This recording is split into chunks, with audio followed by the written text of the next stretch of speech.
Hi, welcome to Science Fiction and Fantasy Linguistics.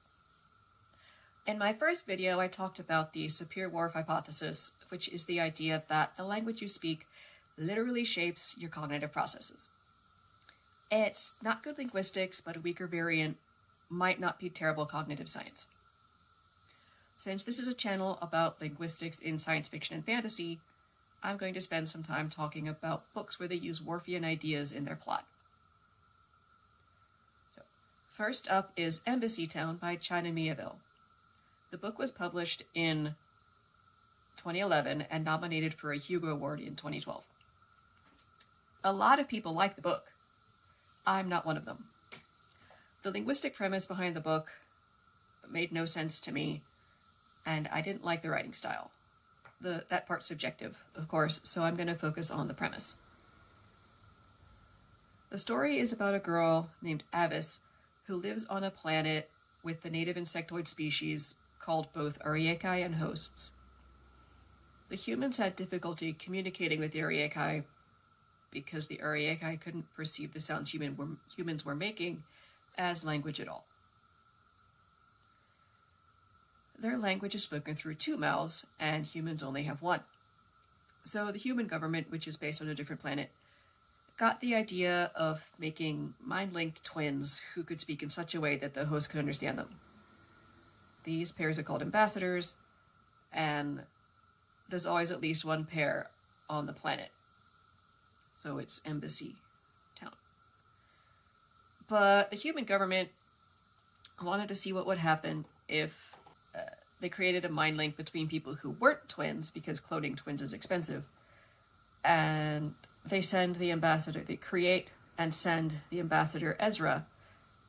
Each half of Ezra hates the other, and when the hosts hear them speaking, they become addicted to the contradictory nature of their speech, and this reverts them to savages. The Ariekai can't tell lies. The reason for this, as explained in the book, is that they can only understand concrete terms. That is, the words they use have to refer to a real object in the world, or it's just noise. Because of this, the hosts get humans to become metaphors, which means they have to enact some sort of scenario or activity that the hosts want to incorporate into their language. These events are often traumatizing, or at the very least, unpleasant. Avis, for example, is the girl who ate what was given to her. Whatever was given to her. There was another boy who became a metaphor, the boy who was cut open and lived. So this book is primarily about language and communication, and it gives me a lot of room to pick things apart. The first thing that bothered me was right at the beginning of the book. Avis meets an ambassador whose other half died, which is pretty traumatic, and it's impossible for her to say the missing man's name out loud. If not out of respect for the man's grief or his trauma, she is just physically unable to name the person. I nearly put the book down right then when I read it the first time in 2012. To be honest, in 2012 I only made it about 50 pages in before giving up. But when I wrote about this for my column on Tor in 2019, I made myself read the whole thing so I could give a fair assessment. The second thing that bothered me was basically the entire premise of the book. It's kind of a problem. That the hosts can't lie because they can't conceive of words for anything that doesn't exist. Yes, you could argue that they're a non-human species, so their psychology doesn't have to be like ours, and that's an exception I use frequently for books, as you'll see over time. But in this case, I was unable to accept the premise and just roll with it. Why is that? So, we have to go back to the late 1800s to a Swiss linguist named Ferdinand de Saussure. He lived from 1857 to 1913, and he didn't really publish many articles in his lifetime. Some of his lectures were compiled into a book by his students. His major contributions to linguistic theory are the concepts of the signifier and the signified, which leads to semantic and semiotic theories. Semiotics is the study of meaning within symbols, and semantics is the study of meaning in words. He also originated the term arbitrariness of the sign as part of this idea. A signifier is something that represents another thing. It can be a word or a symbol, for example, but it stands in the mind for whatever the thing is. The thing itself is the signified. So the signifier represents the signified. That makes sense, right? For example, the word cat refers to a species of animal, species of mammal even, which many people like to keep as pets, as well as more broadly to all mammals that are cat-like, tigers and lions and panthers and such. Here we have cat as the signifier and a cat-like being as the signified. We don't have to be referring to a specific cat to use the word. It refers to all cats, just the concept of a cat. You could say the Platonic concept of a cat. But when I say cat, you might think of your cat, your friend's cat, your neighbor's cat. I might think of my cat, but we're still thinking of cats. We both agree that these are cats. When we want to be specific, we'll specify, right? My cat, that cat over there, the orange tomcat down the street. So what's meant by the arbitrariness of the sign is that there's nothing inherently cat about the word cat. It's the sound that thousands and thousands of years ago people decided represented this creature, this thing.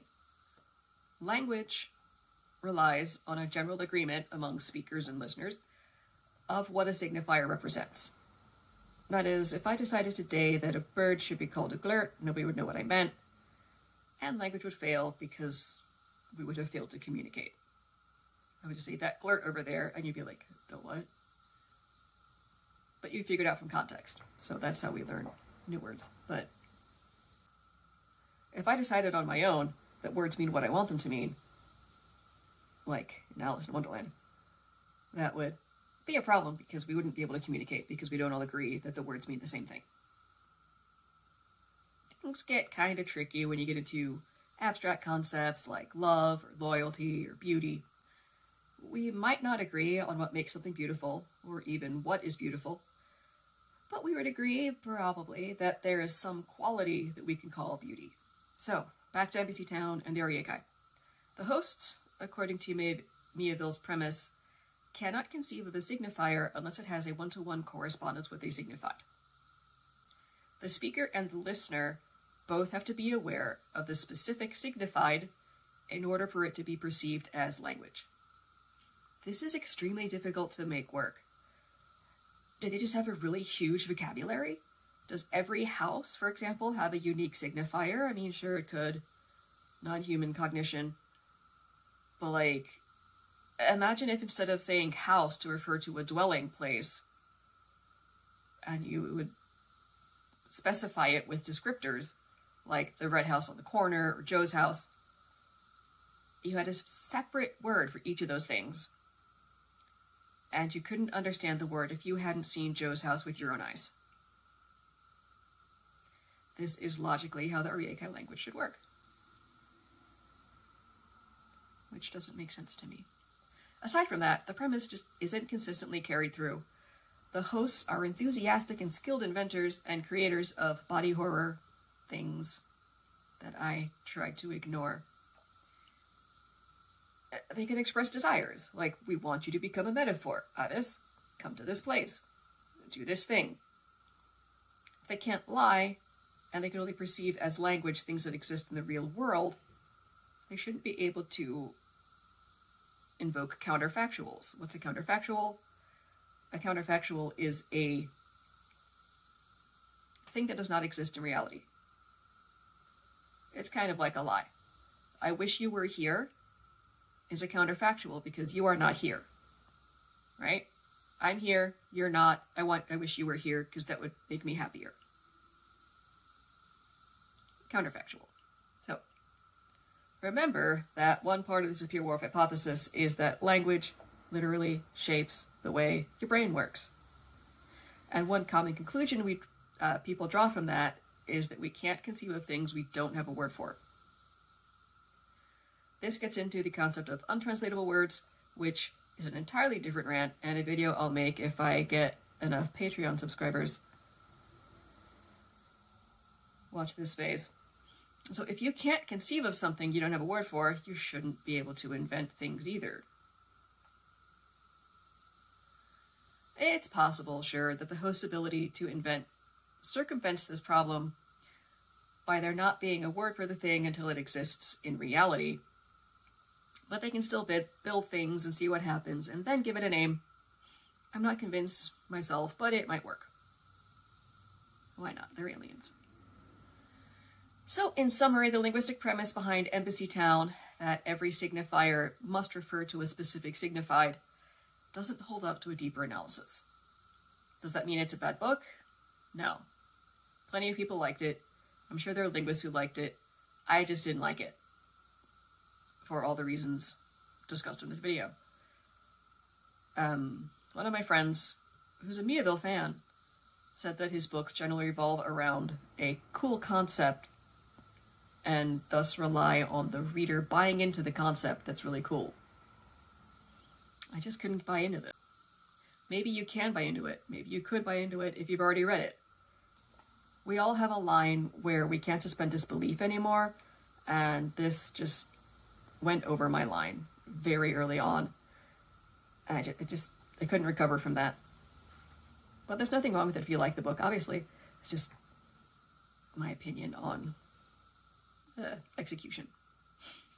So, if you enjoyed this video, like, share, and subscribe, and follow the link below to my Patreon. Thanks for watching.